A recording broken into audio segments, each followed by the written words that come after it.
Can someone else picture a memory they have never seen? And I'm like, I need to take a photo because this is not reality. This is something, it's an extra layer. Then one of the guys next to me said, like, just think about it later, you know?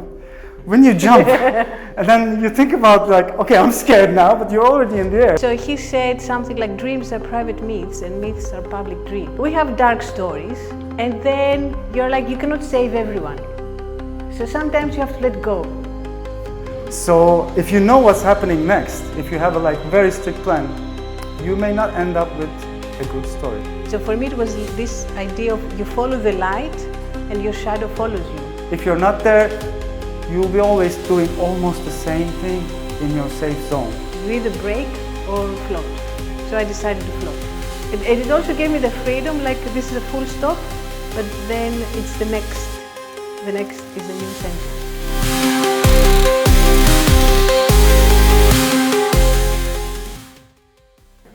Welcome to Cult Creative Meetups. This is the 9th one that we organized. I'm going to tell you about what we're doing here, what is called Creative Meetups, and then I will leave the stage to Eva, and then she will talk about her projects and the books, the lovely books she produced, and we talk about a little bit childhood photos and our memories and stories, what we do. So Cult Creative Meetups are where innovative minds gather to share, inspire, and push boundaries together. We come together to speak honestly about our unseen parts of the creative lives, our mental blocks, or we tend to share more about the kitchen, the background of what we create and how we create. And if we have any struggles while we're doing this, we just want to create an open space for all kinds of creatives to share together, so we grow a little bit more. So that's the main reason. We have a YouTube channel. We publish everything after the show, so you can watch like 8 episodes back in the time that we did. We wanted to do these meetups online, so more people can watch it online, and then maybe we can have like more discussions, more open subjects. This is me, Amit Günal. I'm a creative director and photographer. I do mostly portraiture work. I do editorials, commercials, and I decided to set up Cult Studio 2 years ago. And then we started to help brands to visualize themselves, and then in different areas. And then we gather with freelancers, we create projects together, we work with freelancers, we don't represent them, we just work with them together. And then we promote ourselves to the brands. If the work comes up, we do all together. And then we go our separate ways afterward. I do also motion graphics. I work for Kilimanjaro and AG Live for a very long time. It's been 8 years now. So I usually create their music promo videos, motion graphics, and in Cult also we have a video team, and then we do motion graphics as well on the side.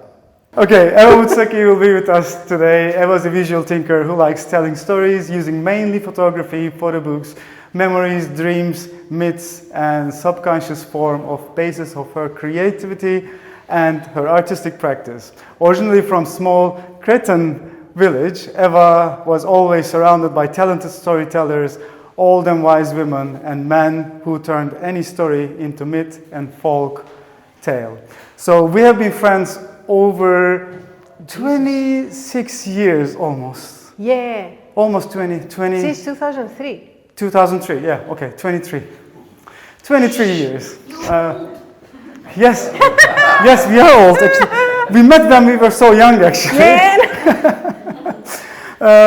Yeah, and then I just realized, okay, she's around the corner, she's in Brighton, so, and then she produced this beautiful project, so I wanted to invite her to tell her stories because I know what she can be capable of. So we have supporters all the time. Turgut Çetinkaya and Mert Doğan is our supporters. Also Barış is today with us. Alex is as usual helping us on the cameras, and he has been my assistant, my supporter for the Cult Creative Meetups all the time. Ex-student. And her student as well. So, okay. I will cut this brief for the opening. We will talk about memories and stories a lot today. But I have a couple of questions for you. when do we have stories to tell? So, whenever, okay, think about like you're booking a holiday, it's a 3-star or 5-star holiday. You go to the holiday, everything goes nice, you eat nice food, and you come back with what? Scenario 2.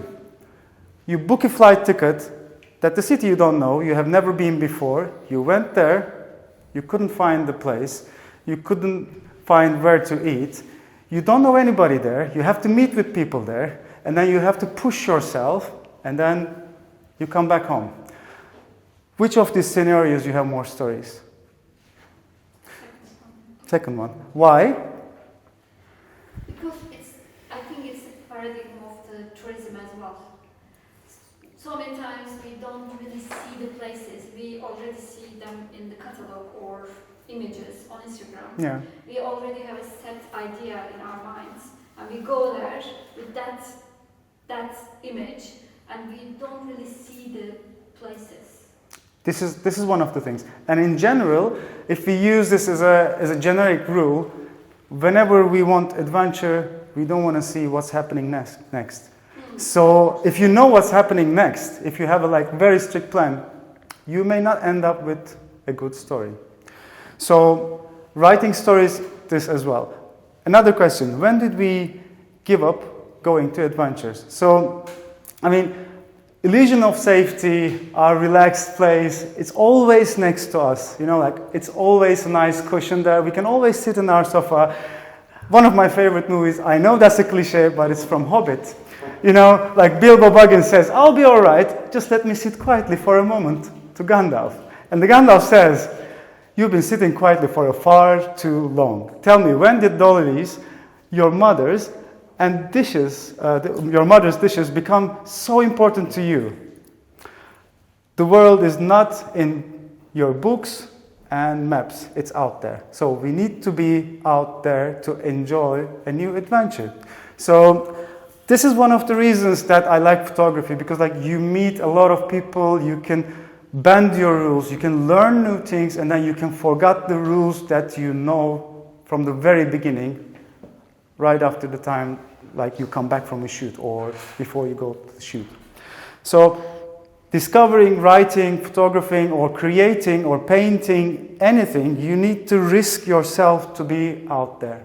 If you're not there, you'll be always doing almost the same thing in your safe zone. So for me, and I think I really suggest to you, it's very crucial to get over from your rules and comfort zone and put yourself in a very uncomfortable position.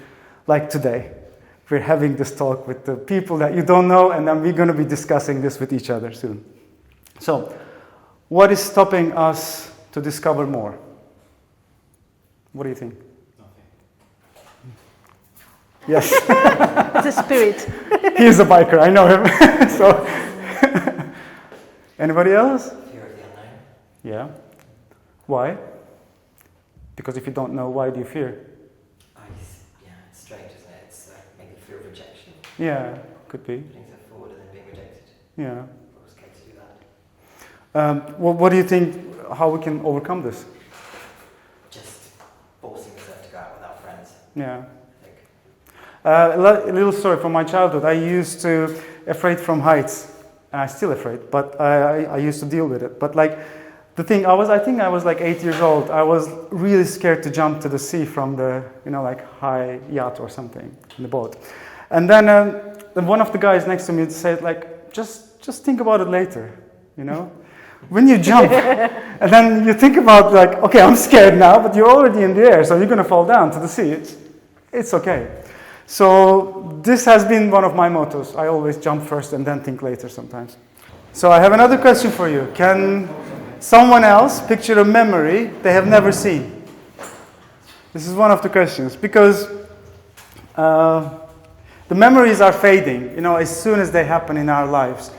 We imagine something and then they start fading immediately, and then we start to imagine on top of them. It's because our brain works we don't keep unnecessary details as if computers, but our brain works in the days okay, this is important for me, I'll keep this data and it become my memory. But maybe 2-3 weeks ago, and then maybe like 10 years ago, some of the things were important for you, they're not important anymore. So your brain can alter your memories. If you have taken a photograph like 10 years ago, and then you keep thinking about this photo, but you haven't looked at it. If you go back to your archive, try to find this photo. Sometimes you couldn't. It happens to me. Sometimes you see a photo there, oh, I remember this one differently. Because you remember the moment that you took it, but you don't actually remember the real photo itself. So this is one of the reasons. I think like, if I'm looking one of your photos 10 years ago, the way that I see this photo and the way that you see that photo is totally different from each other. Because of our memories can evolve in time. So this is one of the things that we can never avoid. I think it's a nice thing to keep in your mind. This is a very nice book, and it's a funny book. Photographs not taken. So basically, will Stacy ask a couple of photographers to not have their camera with them, and then go around and take the photo as been never taken, and then come back and tell her, so she wrote this book. It's a very funny book. I really enjoy like reading it, and I found so many, like repetitions in myself as well, while when I have this photo taken as a story that I tell you like 2 minutes ago, sometimes it's very different in my memory. So this is a nice suggestion. I will leave the stage to our dear Eva now. Hello. Keep in mind, this is an open conversation. We are here to discuss, and we are here to learn more. Thank you. Hello. Thank you. Teşekkürler ederim. Merhabalar YouTuber'lar. Hello. I used to speak Turkish because one of my favorite poets is Nazım Hikmet. When I was 16, I wanted to learn Turkish. And then I met your dad and one of his best friends in 2003. Oh. We were old. Anyway, so yes, it's interesting. Welcome. I had an espresso earlier, so I'm a bit like, oh, hello, shaky. Let's do it. So this is very interesting because this photo was shot in Buyukada. So this was the beginning of a deep diving into my subconscious as a photographer. This is a photo I took, and then after that I'm like, I can die now. This is my finished. Because when I saw this white horse walking in Buyukada, I thought it was a mirage, and I'm like, I need to take a photo because this is not reality. This is something. It's an extra layer. So after that, that's the beginning of Traces Within, which is like following the traces within you to find what really matters. But let's go before. So this is me and my favorite uncle, the day we painted my mom's spots. So I always talk about my uncle because unfortunately, not my uncle, my Amja, my dad's brother, yeah. Amja, yeah? So it's because he died when I was 18. So unfortunately, he wasn't there to see the seed he planted. So I always feel like I need to say thank you for showing me how to be creative, how to be a little bit weird, and how to find inspiration in little, am I in the frame? Yes. How to find inspiration in reality. And everything I remember, you talk about memory, everything I remember starts from this height. So that's one of the photos I remember being taken. And because I used to always frame the world with my hands, every time I take a photo, I prefer taking the photo from that point of view, because it was a very formative time. And my parents couldn't support my creative journey because it was too abstract for them. They were farmers. They're still farmers. So I never had the genuine enthusiasm and support, be a photographer. Instead, I studied to be a lawyer. But they allowed me to be independent. They pushed me. So they told me, we trust you. Just go and do your things.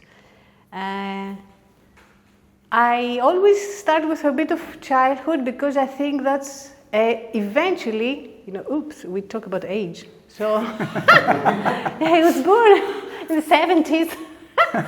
Anyway, it's almost like I feel something happened when I was 30. It was actually therapy.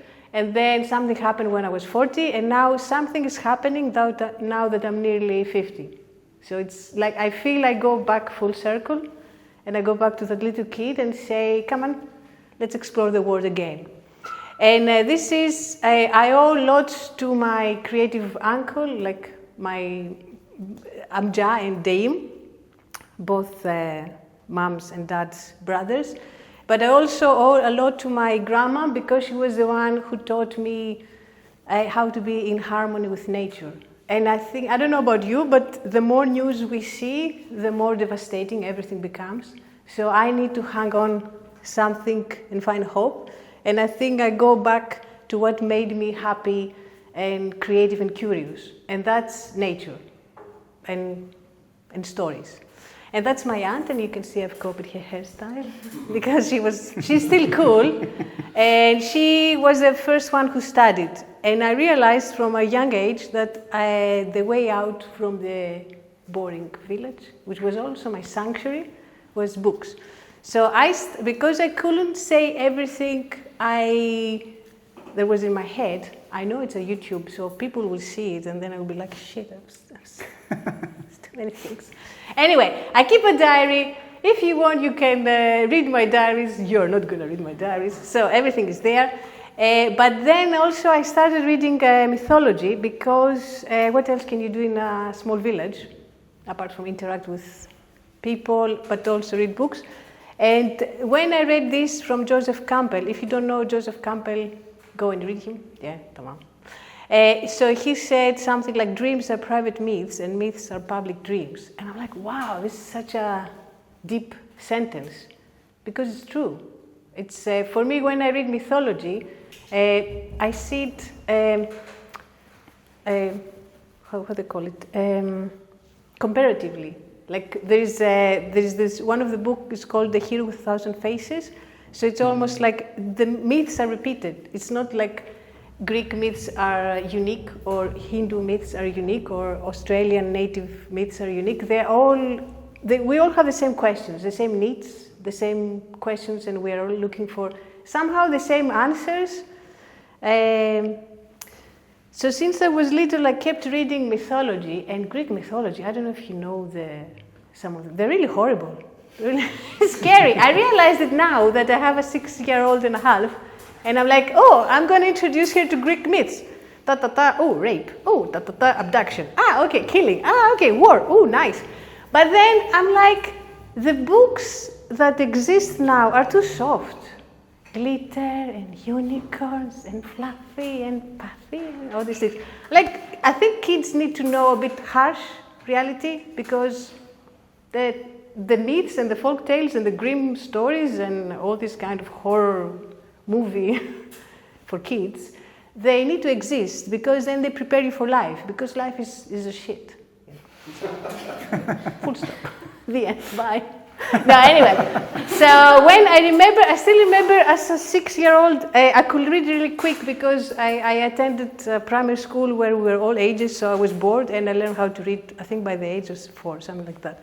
So I read all Greek myths by 6, and I remember as a 6-year-old thinking, this Orpheus and Eurydice, this myth that Orpheus goes to the underworld to find his loved one, he convinces Death to say yes. You can take her with you because you play the harp so beautifully. You know, you're an artist. So take her with you, but don't look back. She will disappear. And then I still remember reading the sentence and I had to read it again and again. I'm like, why did he look back? And she disappeared. If you don't know the myth, read it. It's beautiful. It was devastating. I couldn't understand why it happened until it happened in my real life. You know, I have we have dark stories, and then you're like, you cannot save everyone. So sometimes you have to let go, even if you tried really hard to bring that person back from the dead. It's not your responsibility to save anyone. Do therapy, but don't save everyone. And then I remember reading the myth. So these myths interlink with dreams and life, and it's almost like they are guidelines to help me find my pathway together with therapy. Does it make sense? Yeah, it's almost like you see, you're a little kid and you already have the seeds. And then you grow up and the world tries to distract you, say, do this, study this, pay the bills, do that. But what really matters is the core, is the basic information of that little kid. And that keeps, if you listen to that kid, then you eventually find your feet. So this is another myth that I found really, really annoying. It's Sisyphus. It's like, do you know the Sisyphean task? So Sisyphus was a really clever guy. He was a king of somewhere. I don't remember all the details, but he betrayed death. Then his punishment was he could die really old, but his punishment was to keep rolling that boulder, and as soon as he reached the top, the boulder will go back. And again, this is related to my latest project about my brother, because it feels like he's living a Sisyphean task. It is not fair. It's really devastating to see it happening, but it happens. So how did I get prepared? Through myths, and through my subconscious, through my dreams, and through storytelling. Also, I have to say that I started putting my job title. Instead of assistant professor, I'm like a storyteller, because it's more interesting, and it takes me back to my childhood, because all the stories I listened nighttime with wise old women and old men, they were horror stories. I mean, it was like midnight, too hot in Greece, and they were talking about, yes, and then he killed her, but that was a honor killing, and it should have happened as it happened. And I remember as a kid falling asleep, like, what the heck are they talking about? But they were talking about this kind of strange stories. Anyway, so as I said, I write poems since I was 9, and then I keep a diary since I was 12. And you can read some of my strange, I will call it like creative writing style diaries.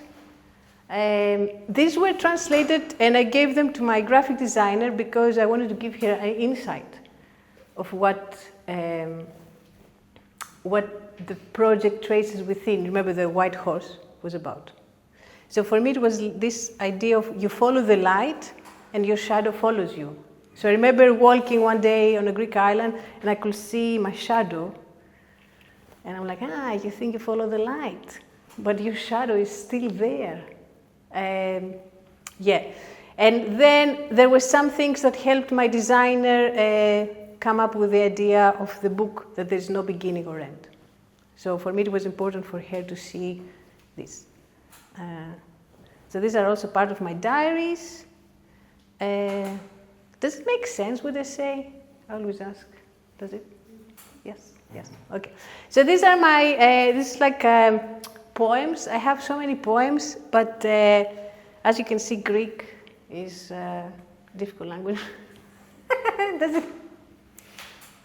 And then there's another thing that if I can translate them into English, but they will lose something. So it's another thing, like how do I communicate a language?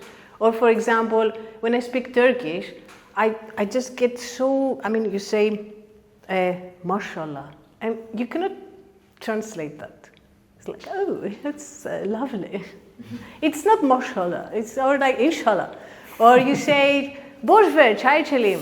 It doesn't matter, let's drink tea, fuck it. So, there are some things you cannot translate. It's the same with Greek. There are some words that are so magical, like the evening talk in the neighborhood has a name. It's called Vegera or Aposperida. It's when you look at the like Venus star, and it's nighttime, and you start chatting. How do you translate that? The nighttime chatting when the Venus star is out. Aposperida, guys. It's one word. So it's very difficult to express translate who I am from Greek to English, and that's why I decided to use photos because it's a cliche, it's universal, isn't it? Yeah. What's that? Okay. So when I started photography back in last century, literally, that's when I went to university. Oops. My dad, who told me, start with the things that are close to you. Like, wow, that's interesting. So that's me helping him in the fields, coming back with a camera. And I took a photo of that. That was something I've seen so many times as a kid. That's the first time I documented. So I'm like, done. Next. Next was like, are my photos enough to tell the story of my village? It was a bit selfish, wasn't it? To say, I have enough photos to make a project about my village. So that's my village.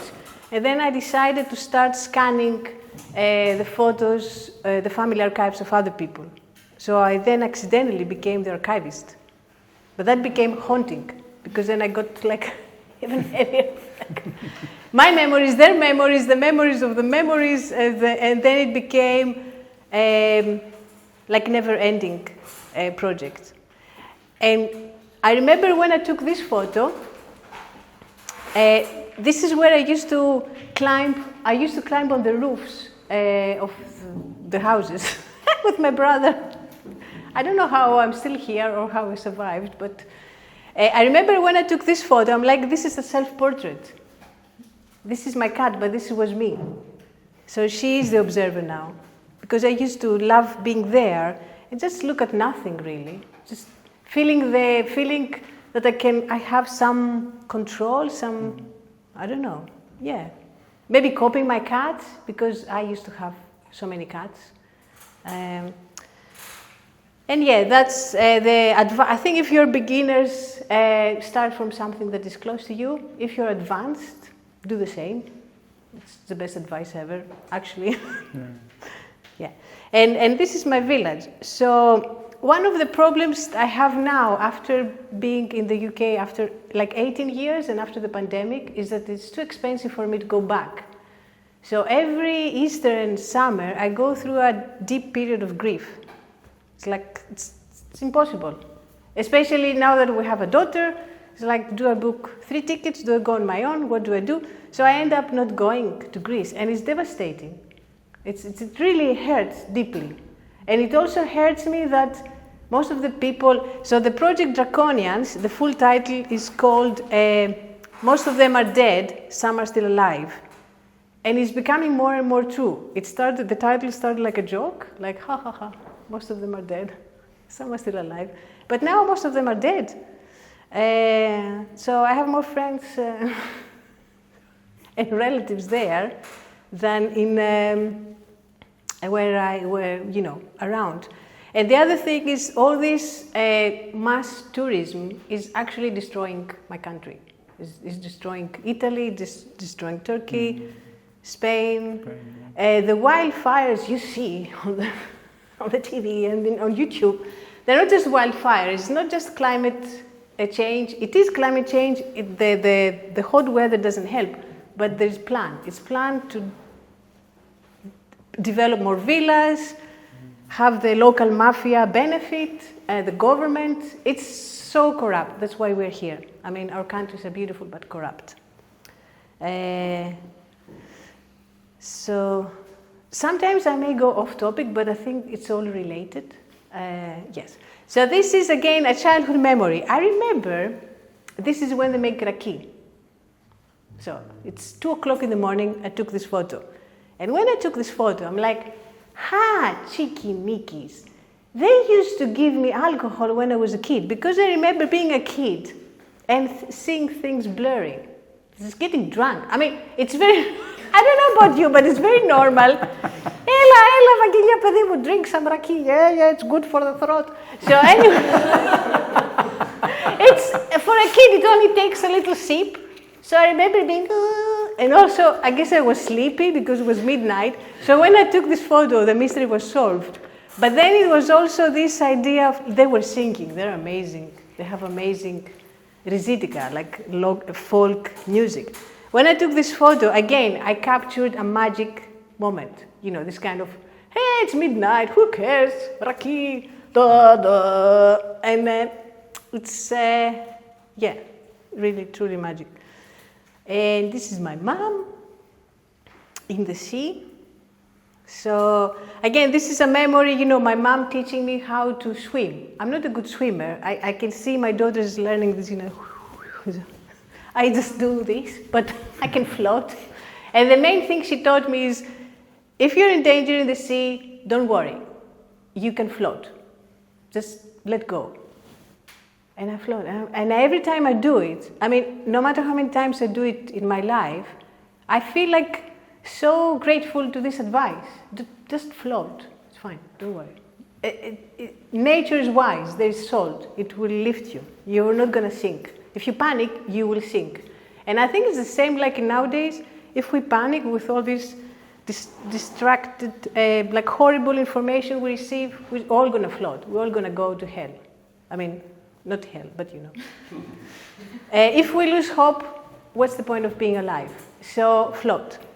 And then this sea links with the family archives.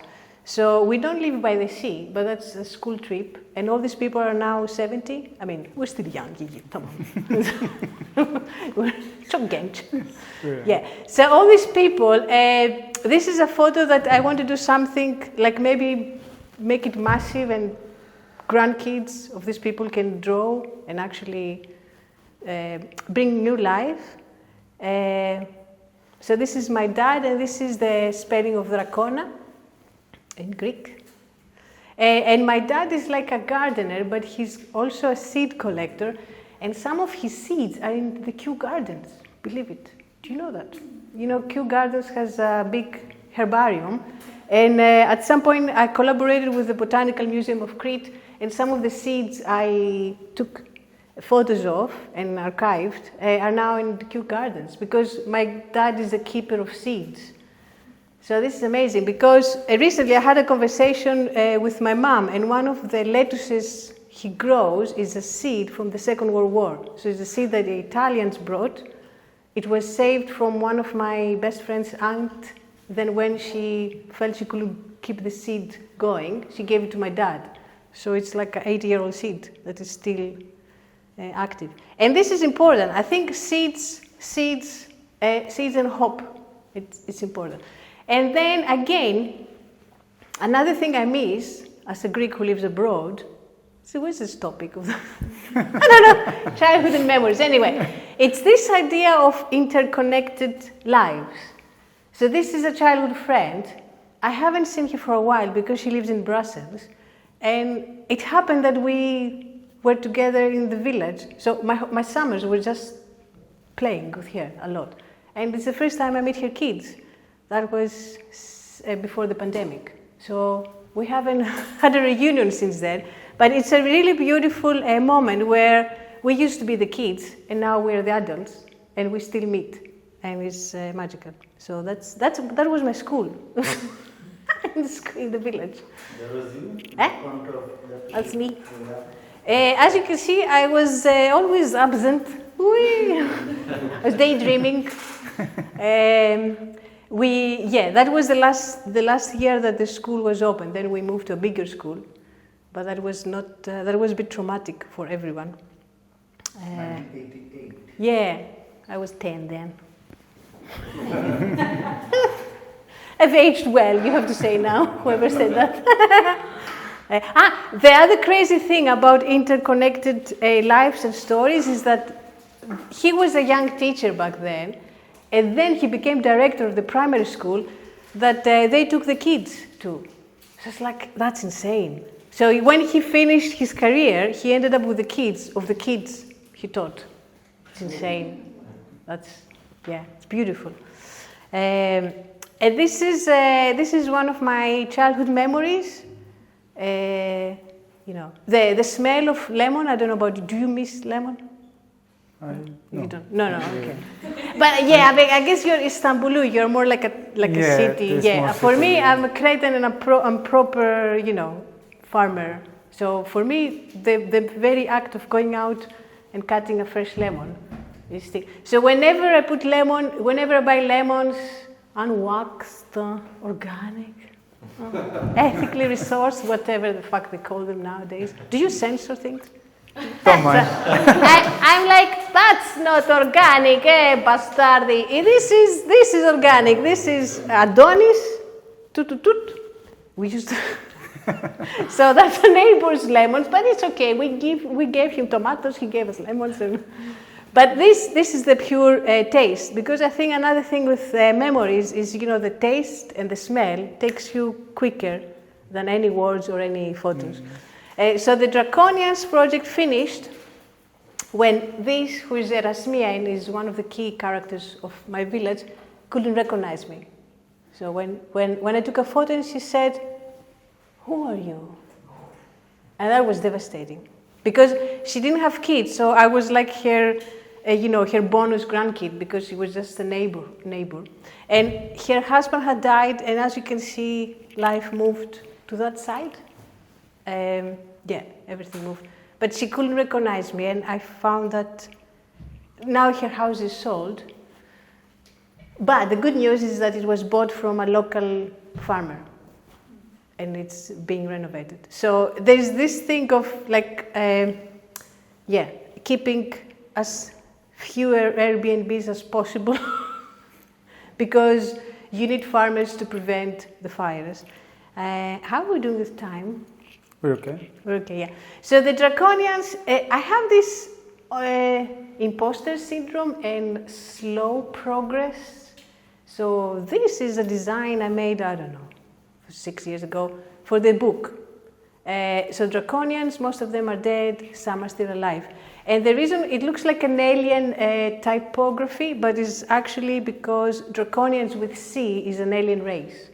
So I play with the perception, like, is Draconians an actual village, or is the alien race from Doctor Who? Because I remember as a student, I walked in the city I was studying, and I saw one of these kind of weird magazines saying, "Draconians, who are they? Where do they come from?" I was like, that's my village. But it was, and then I looked at it, it was an alien race. I'm like, that makes sense. Because I always felt that my village was a little bit weird. But I think that happens with any small community. You get to know the people so deep. You're like, oh, you're a weirdo, you're a weirdo too, you're a weirdo, aren't you? So you start understanding all these strange things. So the older I get, the more I go back into like autobiography and photography as a form of therapy. So this is, in a sense, every autobiography is a story of crisis. That it recounts changes, turning points, conversions, critical letting go, and breaks with the past. So it's a way to restructure, redescribe, reevaluate, and re-mythologize the world. It's like the example you said at the beginning, where you go to an all-inclusive hotel, or you go to a really strange story after the other. What do you remember? So it feels like we need to tell our stories where there's a turning point, where there's a important milestone. Don't know. When do you tell your stories? Something like that. So when I think about Draconians and aliens, I'm like, okay, yeah, it's obvious that we're not a normal village. I mean, and then, yeah, it looks like they landed somewhere. So, yes. But for me, it was really interesting when I started scanning the photos of the family archives to see the people I only knew as old, to see them as young, and as, promising young couple in love, and then you see them just aging. And then I also realized that there's a special little church in my village, it's called Agios Stephanos, that everyone loves, but it's like a secret. We all go there. I used to go there with my best friend, had long chats. I got married there. One of my friends got married there, but it's like, it's not the official church. And then I'm like, I know what's going on there. There must have been the site of an ancient temple, because the energy there is amazing. It's like magical. It's the trees, it's nature. So we all go there to pretend to go to the little church, But I think we go there to connect with nature. Even though we're in nature, it feels, they are like tall trees and they create like a little, like a womb. It's really beautiful. As you can see, obviously aliens, there's no... So then I did like workshops with younger kids and I asked them to paint on their parents' photos. It was hilarious, it was really nice. And also, as a kid, I remember, this curious little kid that was going around in the safe, it was a safe small village. I could just wander around. I used to remember this couple, this is an old couple, and I'm like, I know what being in love is, when I was a teenager, them, Theocharis and Dorothea. I know they're in love. I knew they were in love. And then the great-granddaughter brought this photo to draw in the workshop I did. And I'm like, yes. I had never seen them holding hands, but I knew from the way they looked at each other and they interacted that this is love. So yeah, this is a very important photo for me. It's not my photo, it's someone else's photo. The great-grandkid never met them, but it's this idea of, yeah. And that's from Latvia, because I then took this project and did more, Traces Within, 2006. So 20 years ago, I met this horse. Some people say it's a unicorn. It could be a unicorn, yeah. I was rushing on my bike to catch the last boat to Istanbul, and I saw two white horses. And I was like, oh my God, this is a mirage, this is impossible. And I took the photo, and I'm so glad I did it. And it's the only photo with a small digital camera, because I had the proper camera in my bag. So it all happened really quickly, and yeah. So that started the Traces Within. And then I went deeper and deeper. Shall I show the book or after? Yeah. So the book, remember my diaries that said no beginning or end? So this is actually no beginning or end. So they're all interconnected, like in 3 booklets. And then you can view it as a normal book or like 2 books or 3 books. So it's 2,197 possible ways of viewing the book, which is beautiful. And every time I see it, it's also a new trigger, it's a new connection in my head. Yes. So that's the book. And the title Traces Within came also from my diary, because there were 2 pages. In one page I wrote traces, and in the other pages I was writing something and I wrote within. And I remember sometimes I read my diaries again, I'm like, wow, that's interesting. I wrote it. So my eyes went Traces Within. Okay. From 2 pages, I just picked that almost like a weird thing. And then because back in 2006, it's when I started, it was a really difficult time in my life, extremely difficult, so that was a turning point, You either break or float. So I decided to float. And I did like art therapy, highly recommended. And then I started reading Jung and more mythology, and this is for me, finding the light. You don't know what is around the corner, but there must be light. It's always about the light. And this is the full moon in the sea,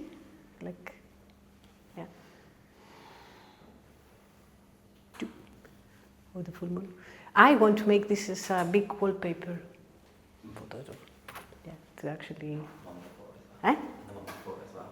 On the floor? No, the one before. The one before, yeah. I'd have that. The stairs. No, the sea. The sea, yeah. Thank you so much. And then I took this photo and I'm like, that was a recurring childhood nightmare. I caught it.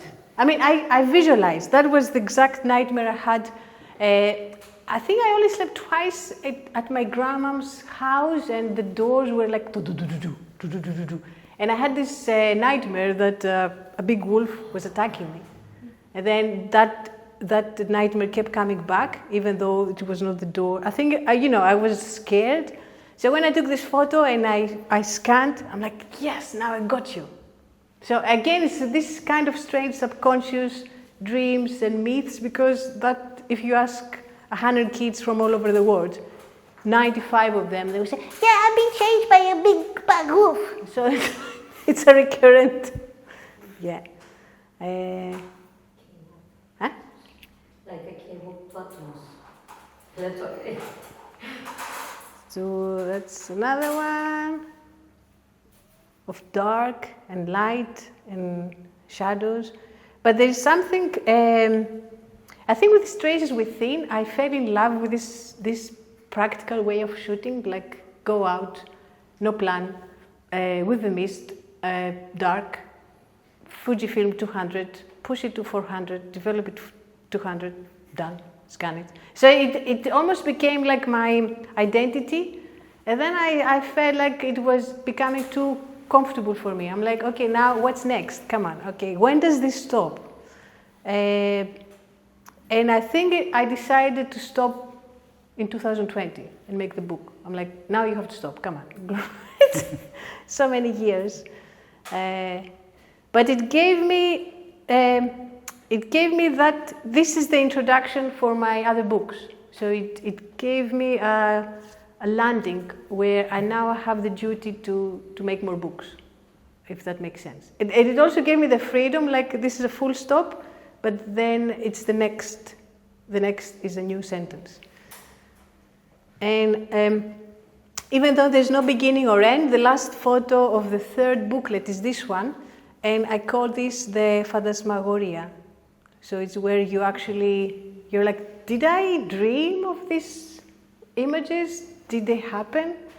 Did I actually see? Did someone talk about them? So that was, like a Victorian way of showing images. And then what's next? Now it's a vis absoluta, a human's tale, which started in 2000. So 26 years ago. That's before we met Jesus. I'm ancient. So this is the second book. And it's based on facts. So the facts are in this newspaper. The facts are a horrible cave accident, that's in Greek, where my brother stayed with our dead cousin for 2 days. So the two young boys, my brother and our cousin, went to a cave to explore a cave. So I should say trigger warning. But then he fell 100 meters, died.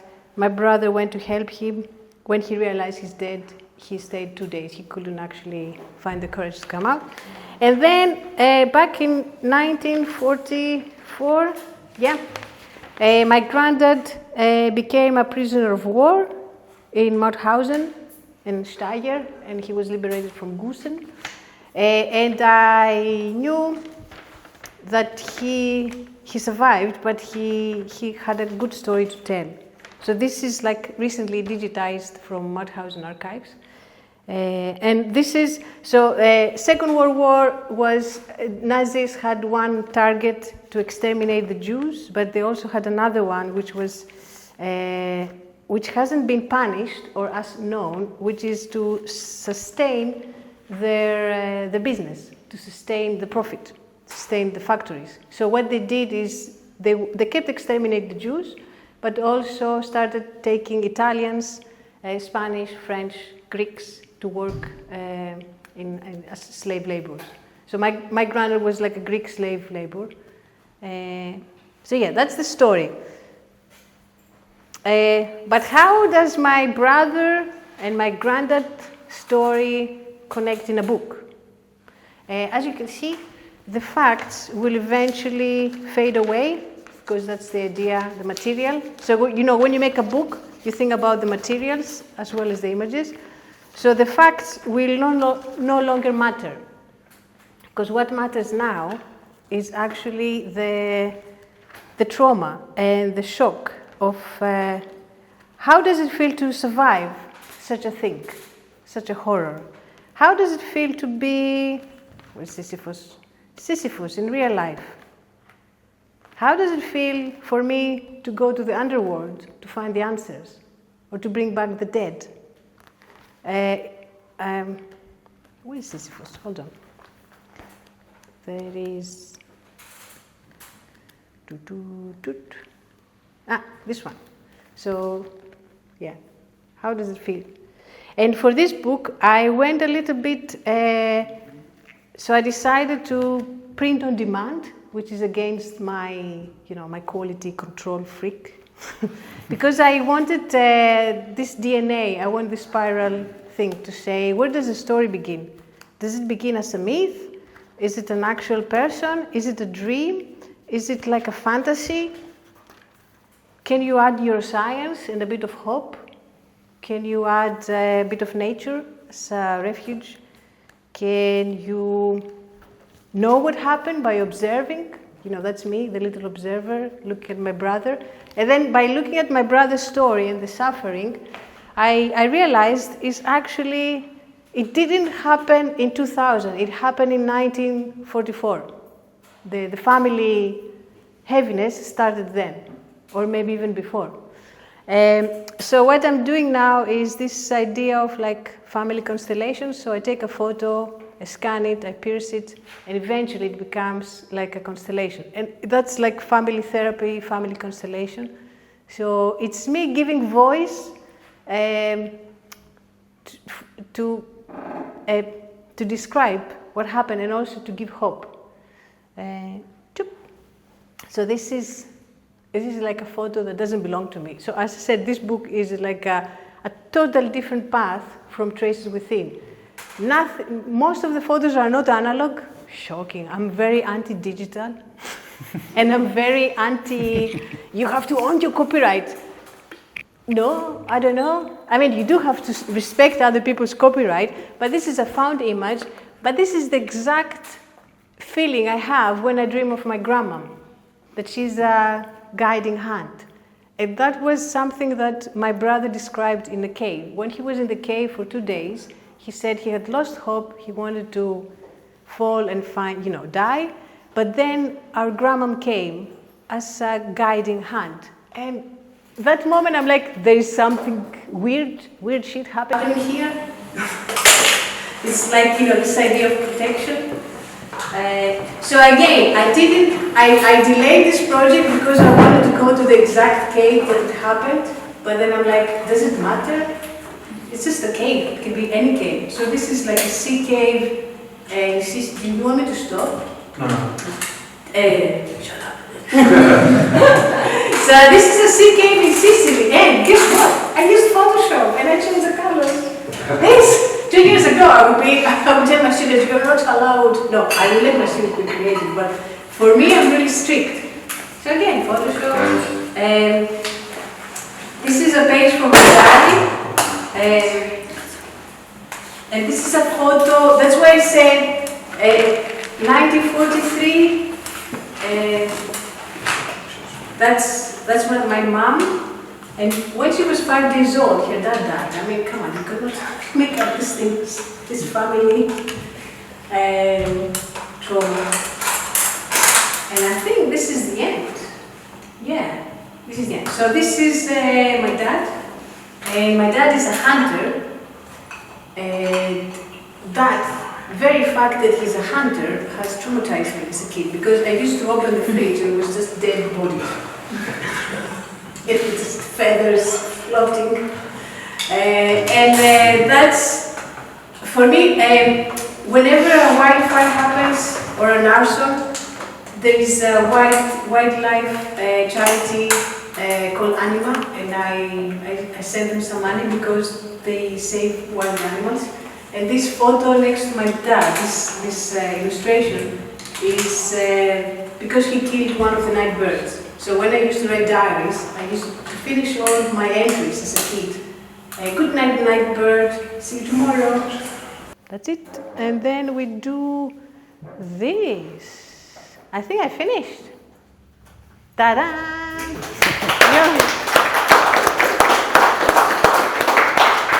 thank you guys for coming to Cult Creative Meetups. I hope we will do again one more. Thank you for all the people donated. You make this happen because we're paying for this space for hourly. So you make this real, and I hope you're going to come next time as well. And if you want to be here as a host or co-host, come reach me. If you need any project that you wanted to share with us or do with us in Cult, we're always open, just come talk. We're all here. Okay? Thank you very much for coming today. It was an amazing evening.